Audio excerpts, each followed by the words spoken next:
2 ദിവസം മുന്നേ ലൈനിങ് എടുക്കാൻ വേണ്ടി ശ്രീലക്ഷ്മിയിൽ പോയപ്പോൾ കണ്ണിലൊടക്കിയൊരു മെറ്റീരിയൽ കേട്ടോ അത്.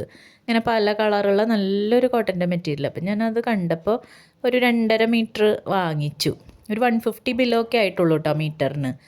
അപ്പോൾ പോക്കറ്റ് ഫ്രണ്ട്ലിയും ആണ് അങ്ങനെ വിചാരിച്ച് വാങ്ങിയതാണ്. അപ്പം വാങ്ങിയപ്പോൾ എൻ്റെ മനസ്സിൽ കുഞ്ഞിക്ക് ഒരു കോഡ് സെറ്റ് തയ്ക്കാം അങ്ങനെ വിചാരിച്ചിട്ടാണ് വാങ്ങിയായിരുന്നത്. അത് കഴിഞ്ഞ് വീട്ടിൽ വന്ന് അത് കണ്ടപ്പോൾ കുഞ്ഞിക്ക് അത്രയ്ക്ക് അങ്ങോട്ട് ഇഷ്ടമായില്ല കളറൊന്നും.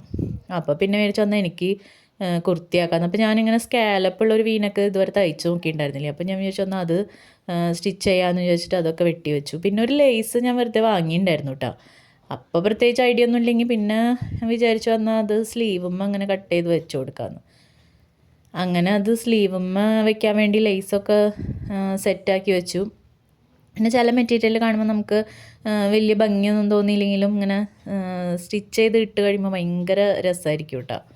അപ്പോൾ ഈ ലേസ് അടിക്കൽ ഇത്തിരി ബുദ്ധിമുട്ടുള്ള പരിപാടിയായിരുന്നു കേട്ടോ. അത് മെഷീനുമ്പോൾ നിൽക്കുന്നുണ്ടായിരുന്നില്ല, അതിങ്ങനെ തെറ്റി തെറ്റി പോകുമായിരുന്നു. പിന്നെ ഈ സ്കാലപ്പ് അടിക്കുമ്പോഴും നല്ലോണം നമ്മൾ ശ്രദ്ധിച്ച് സ്ലോലി അടിക്കണം, എന്നാലും നല്ല പെർഫെക്റ്റായിട്ട് നമുക്ക് കിട്ടുള്ളൂ. അങ്ങനെ അത് എല്ലാം ഒരുവിധം ഞാൻ ഫിനിഷ് ചെയ്തിട്ടുണ്ട് കേട്ടോ.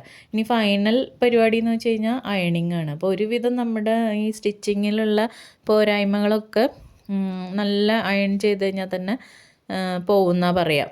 അപ്പോൾ ഏറ്റവും ഇമ്പോർട്ടൻറ്റ് അയണിങ് ആണ് കേട്ടോ. അപ്പോൾ ഞാനിവിടെ സ്റ്റീം അയണാണ് യൂസ് ചെയ്യുന്നത്. അപ്പോൾ അതിനെന്താ ഗുണം എന്ന് വെച്ച് കഴിഞ്ഞാൽ നല്ലോണം ചുളിവൊക്കെ പോകും, പെട്ടെന്ന് തന്നെ ചുളിവ് പോകും. ഡ്രൈ അയൺ എന്ന് പറയുമ്പോൾ നമുക്ക് ചുളിവ് പോകാൻ ബുദ്ധിമുട്ടായിരിക്കും. അപ്പോൾ ഇത് വെച്ചിട്ട് ചെയ്തു. ദേ ഇപ്പോൾ ഞാനൊന്ന് ഇട്ട് കാണിക്കാം എങ്ങനെയുണ്ടെന്ന്. അപ്പോൾ എങ്ങനെയുണ്ട് ഞാൻ സ്വന്തമായിട്ട് സ്റ്റിച്ച് ചെയ്ത കുർത്തി. അങ്ങനെ ഞാനൊരു 500 രൂപ ലാഭിച്ചു കേട്ടോ, സ്വന്തമായി കുർത്തി സ്റ്റിച്ച് ചെയ്തിട്ടു. അപ്പോൾ വീഡിയോസ് ഇഷ്ടമാണെങ്കിൽ സബ്സ്ക്രൈബ് ചെയ്യാൻ മറന്നു പോലെ.